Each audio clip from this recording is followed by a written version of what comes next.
So, I guess, Alex, you just can't win. Pissed off the Arabs, I pissed off... No, let's just be clear. I pissed off one butthurt alleged Arab. Yeah, well, you pissed off an SJW, because here's the bottom line. I have a feeling that we do actually have some Arab watchers, and for those, I don't think we represent that.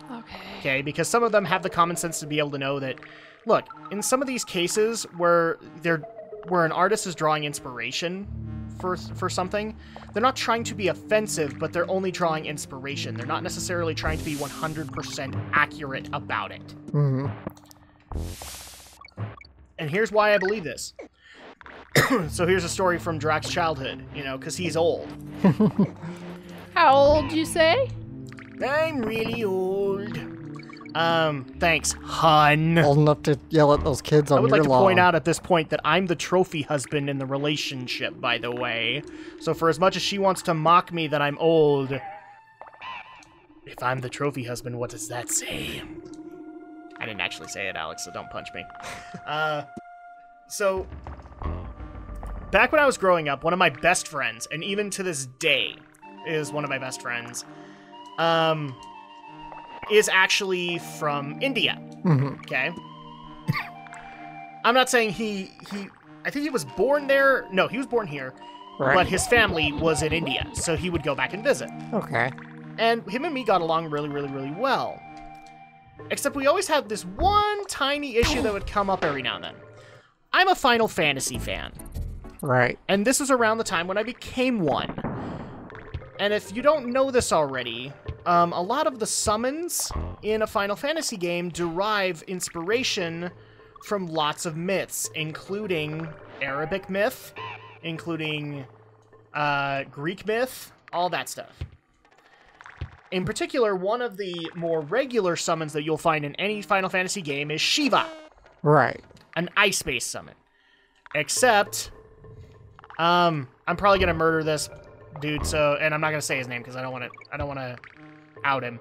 I'm probably going to I think there's two main religions in India, and I can't remember which one he is. Right. I think he's Shiite, but I might be wrong. Shiite's Muslim. Okay, you guys... probably... So then he's probably... No! What? What? Okay, so now that we're back at the checkpoint... So yeah, Shiva was a thing, and I actually liked the Shiva summon back in the day, because I, for some reason, like ice-based magic and all that stuff. But what I didn't know, and he told me later, was like, I was actually offending him. Oh. And eventually he did tell me as a kid, but I kind of took my own offense to it because he didn't tell me, and I didn't understand it. So like, you know, you're a kid, you're a little ignorant. Right. And that actually became a little bit of a point of contention with us. Since then, we've kind of resolved the issue where, you know, because we're older now, he realized I wasn't trying to be malicious with that. I wasn't trying to offend him. And I also was my own level of insensitive because I didn't understand what that meant to him, kind of thing. All that mattered to me was, like, I was saying something cool from a game that I liked. Which, funniest thing, to this day, he is not a Final Fantasy fan. I don't think he ever will be. But yeah, so at that point, the reason I bring up this story is not to be a dick to people, but if we can get over those differences and be friends about it, then surely we can all come together on the internet and realize that sometimes people do stupid stuff and for stupid reasons. Mm-hmm. Or sometimes they just don't understand entirely what they're doing, especially in the artistic process. You know, a lot of people are... We even covered this on Geek News, you know, like, some of the costumes in Overwatch are kind of offensive. In particular, one for Symmetra, I think looks like... I can't remember who it is. It's like Asura or something like that. Ooh, save point! And therefore, like, has a lot of people pissed. Right. And probably for good reason, but, well, Blizzard, I think, has the sensitivity that they'll work it out. So I'm not necessarily worried about that. You could easily have a case where a company refuses to do stuff for you. Tells you to get the F over it. but Drak, you just told us to get the F over it. What I'm trying to tell you is that I don't think anybody intended to offend you. I don't think malicious intent was involved. That's all I'm saying. Like, you know, we played Shantae because Alex loves the game. Yeah. Oh, I And something. and he wanted to showcase that love for the game to me and get me to try it out. So I don't really, like, to all the people who are going to say Alex is downright offensive or whatever, I'm sorry, I'm just not there with you. You're just not there with him? But it makes for a great story about how we apparently pissed off some Arab on YouTube. We love you.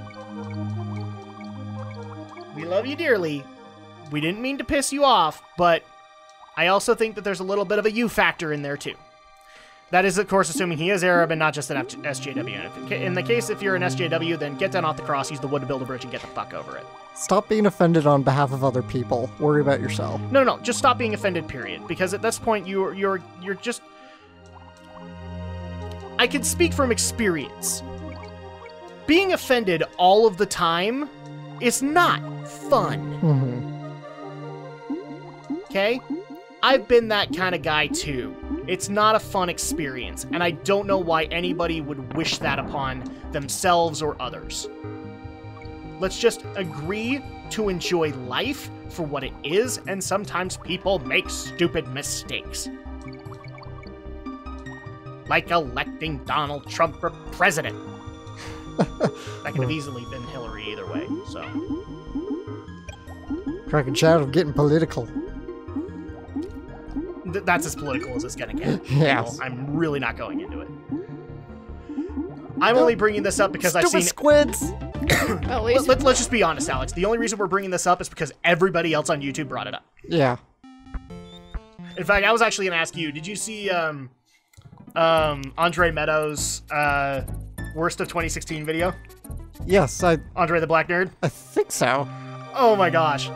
I literally walked into that video thinking I was going to be offended, like, left and right. Like, this was going to be totally from a perspective that... actually, go right. Maybe there's Ungard. This is short. I literally walked to that video thinking I was going to be upset by it, that I was going to be offended. Nope. And I walked away laughing so hard, I almost couldn't do the podcast that night. Yeah. Was that when... Yeah, I literally watched it like 10 minutes Wait, can you go before left live. through the reef? No. Okay. Because sometimes there's always... You know what? I don't think I actually saw No, this. not that way. That way is just bananas. Yeah. Just bananas. Well, yeah, and a shark. And a shark.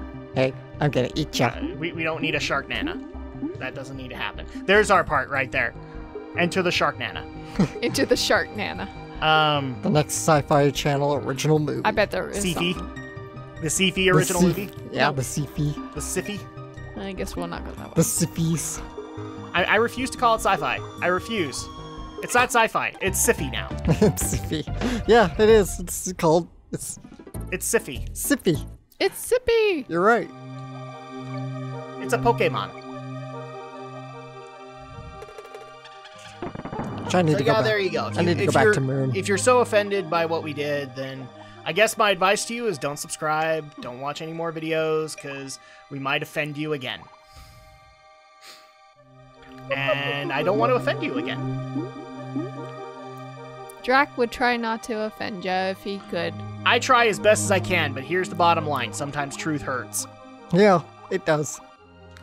And sometimes that truth needs to be heard.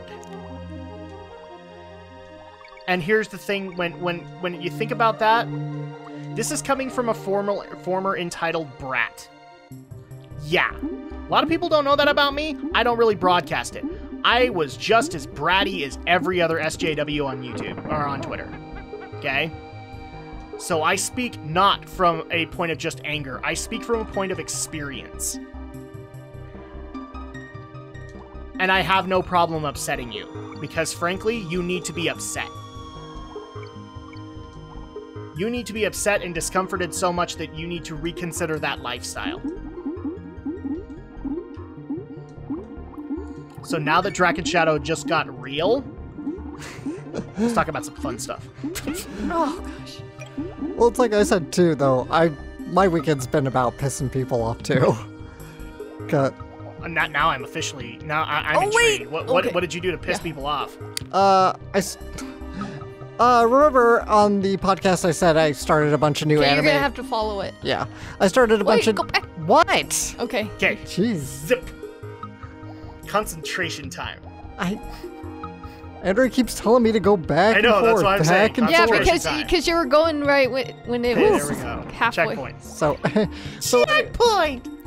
right, I said I started a bunch of anime, most of which I think are good. There's one I think is actually borderline terrible. I'm curious, what is the one? Because, It's called Scum's Wish. okay. It's supposed to be like a psychological romance drama. Psychological romance drama.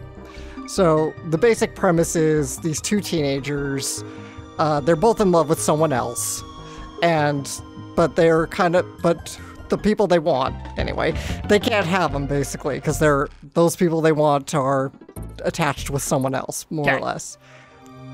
Seems like an okay story. Seems like it might be a decent drama. The problem is, I find the characters absolutely reprehensible and deplorable. So this is a school day situation. It pretty much is to me. It's like it's watching School Days all over again. It's just watching... You watched it, I didn't even realize that. Yes, I did watch School Days. It's watching that all over again, that's what it feels like. But this anime is actually pretty popular, surprisingly. The current one I'm watching, Scum's Wish. It's actually very popular. People are loving it left and right, and I'm just like... I'm like...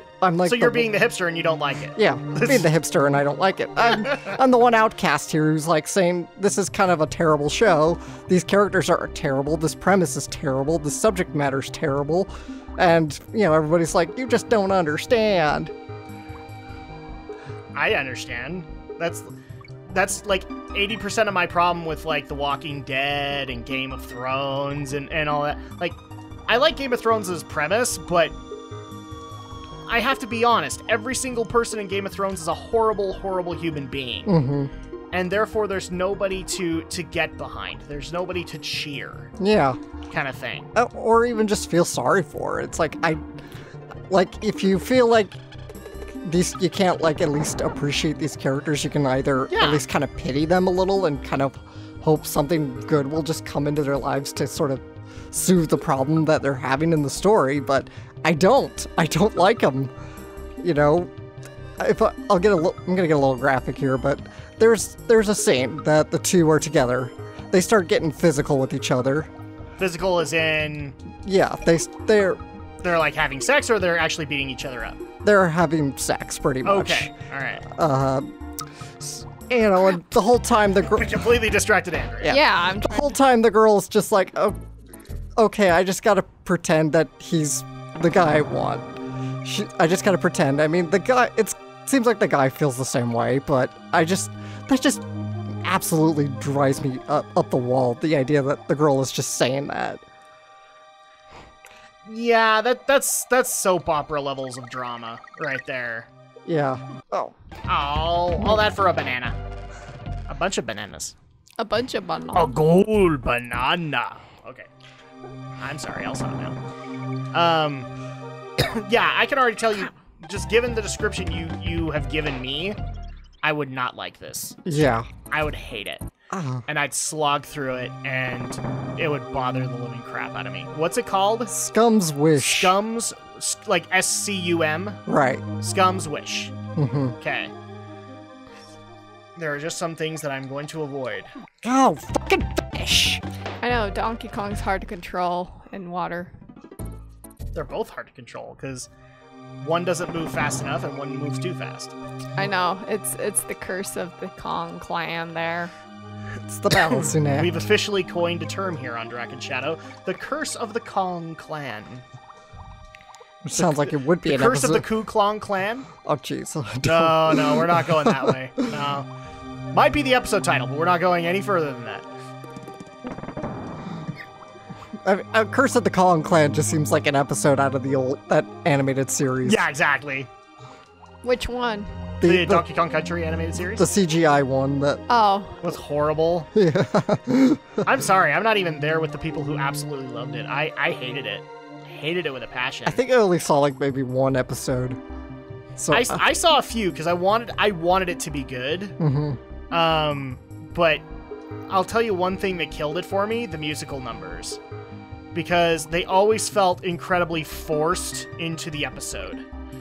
And I'd rather, like, if you're gonna do musical theater, then let's do it with a premise in mind, kind of thing. It's like whose line is it anyway? When all of a sudden they will say, I don't know, I was just working on sweeping the floor. Ding! Sweeping the floor, sweeping the floor. That's what it feels like. Right, just random improv out of nowhere. Yeah. Are we going backwards? Except in that case, whose line is it anyway? I can give credit because it is improv. But somebody wrote a script for Donkey Kong. Somebody had to storyboard it. Yeah, exactly. So already, no, I'm not on your side. All right, now let's be careful with the fish. Let's not be sleeping with the fishes. Where's my swordfish when I need them? Sometimes you have to live without on guard. Hey, boss, we're gonna have him sleeping with the fishes when we're done with him. Indeed. I could go into my crystal walk-in, but it wouldn't make things any better. No, it wouldn't. Okay, so just sit there before, because the fish will respawn if you move back. Yeah.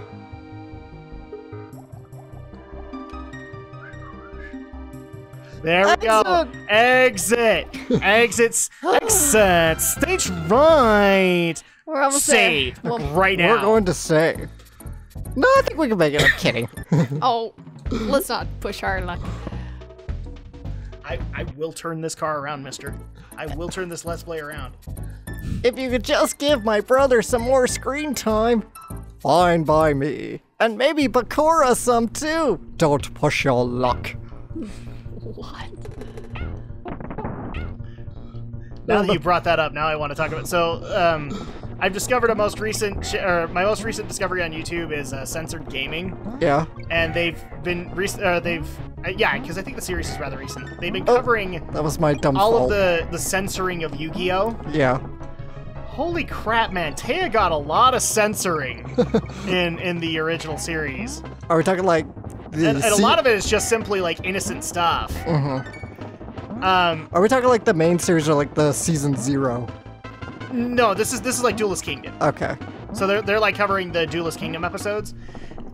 And this is like where they go into every stinking detail of it. So like every time Maximilian Pegasus is drinking wine and instead the bottle got edited to be an apple. Right. So it looks like apple juice.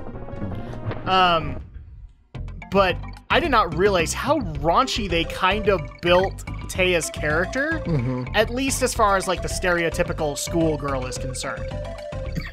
Now, granted, one of them is a season 0 one, but it's a memory. Right. Where I believe it was when Yugi faced Kaiba for the second time. Not the evil Kaiba, the Blue Eyes Ultimate Dragon episode. Right. And when they went into a memory about how like Taya was trying to earn some money to pay for dancing lessons, I think. And in the original Japanese version, well, in the American version, she's basically being mugged, is what it looks like. Right. And in the Japanese version, basically the mugger's a pervert. So he's actually trying to get a shot of her miniskirt and all that. Right. And they even have like this long lingering shot where he's pushed her to the wall, she's passed out. And he's like literally trying to get the camera like up her skirt. Oh, wow. Kind of thing. Why on earth do you have to go that angle? Well, because it's Japan. Japan, like, this is not a problem. I mean, because, for kids. Let's just be honest. Well, first of all, I'm thoroughly convinced Yu-Gi-Oh! Was not meant for kids in Japan. Well, the manga certainly wasn't. No. It's pretty dark. Why do I keep doing that? So at that point, it's not really meant for kids, but then 4 kids looked at this and went, yeah, we got a really good potential for a TV show that kids are going to like. And the other thing that you need to consider, Andrea, and this is going to piss you off, at least it pisses off other women that find this out, age of consent in Japan, at minimum, is 13 years old. 13? Well, yeah, I figured that. Well, it depends on provinces. There is some that go as high as 18, I think. 17 or 18, one of the two, but earliest is 13. Well, in fairness, a lot of those are usually like old laws that are just on the books. That's what I'm saying. Prefectures can actually change that, and therefore a lot of prefectures actually have it at like 16, 17, even 18. Because I mean, like, stereotypically so, here in our state of Utah, age of consent's like 14 with parental consent. So, but naturally, most people aren't going to do it. No. Like, most parents aren't going to give consent anyway at that young age. No, so then at that point, like, these scenes are, I mean, I hate to tell you this, Andrea, they're regular in Japan. This is something that is not only perceived as like a regular situation, but also in some cases derived as funny. I don't know why I did that. Like, this is something that girls have to deal with, and you know, kind of thing. So that's one of them. Another one was, and I actually kind of expected this was edited when I saw it, the episode before Panic. Actually, no, before Bakura. You know, like where he turns them all into their favorite monsters. Right. Yeah. So there's a point where they kind of innocently say that Taya needs to change her clothes. In the Japanese version, she needs to take a shower. Right. Okay? The difference is that apparently Joey, Tristan, and, well, not Yugi. Yugi's always a goody-good. But Joey and Tristan are dang right perverts. Right. Because they want to peek. Right. Like, I gotta take this opportunity. And instead you have, that's actually the reason why, for some reason... Why did I do that? Why did I do that? People might wonder why Mai was in front of that curtain. That's why. Is because she's actually, like, guarding Taya. Right. Yeah, I remember that episode. Yeah. You know, that just actually reminds me of, like, when they're on the ship and, you know, I have to use the abridged version as an example, right, where Taya says, I have to go to the bathroom, but the lady who dubs me won't admit it. In another few hours, the sun will rise. What the fuck does that mean? I have to go to the bathroom, but what won't admit it? The woman who dubs me won't admit it, because they wouldn't say that she had to in the dub. Yes, exactly. Or the one that actually made me laugh a little bit, because this actually makes sense. This was the episode where they're prepping for the Pegasus tournament. Seriously, we are distracting the crap out of Andrea right now. It's the night before they start up the tournament with Pegasus. And Tristan, Bakura, and Taya go to look for Kaiba. Right. Or like prisoners. Okay, try to get the rhino. Or do you want me to do that? You do it. And then we get to a point in that where all of a sudden they have to climb like a steeple kind of thing, or like a belfry. And Tristan like ties the rope, and he's like, okay, so here's what we're gonna do. Taya, you're gonna go first, because if you fall, we can catch you. And she goes, no, I'm not. Obviously, this scene was taken out of US. Amazing, because there's something similar to that in Digimon Season 4 that got through. Yeah, well, we'll get to that in a second. So she's like, no, I'm not. And Tristan's like, why? You know, we need to be able to catch you. And she's like, why do you... She literally points at her skirt and goes, why do you think? Like in the translation. And Tristan's still clueless. Bakura has to point it out to him. Right. But then he still insists that they do it this way, so instead they have to climb the rope where she's going first, and Bakura and Tristan are blindfolded so they don't look up her skirt. Right. But now they're like sitting there in the translation, I'm fearing for my life right now, I can't see where I'm going. That's amazing to me. Oh my god, I should not have made that. No, you shouldn't have. So yeah, it's just those little things that make me kind of giggle with Japan, and sometimes it makes a whole lot of sense. Like, why do you think I don't want to climb first? Don't jump. Okay. Andrea's got this look of irritation that could kill people. It's like, can't you guys understand? I am trying to save us. I'm trying to get us out of the level. We're okay, Andrew. We're at the exit. I was like... Stop talking about mini skirts. Okay, save again. Save. I'm going. Do you want to know the awesomeness of a mini skirt, Andrea? What's the awesomeness of a mini skirt? I don't know. I'm just trying to throw you off. Man, Man, don't you feel like you're the Game Grumps right now and they're playing Donkey Kong Country 2 and they... You say that and then everybody's going to say we're ripping off the Game Grumps. Again.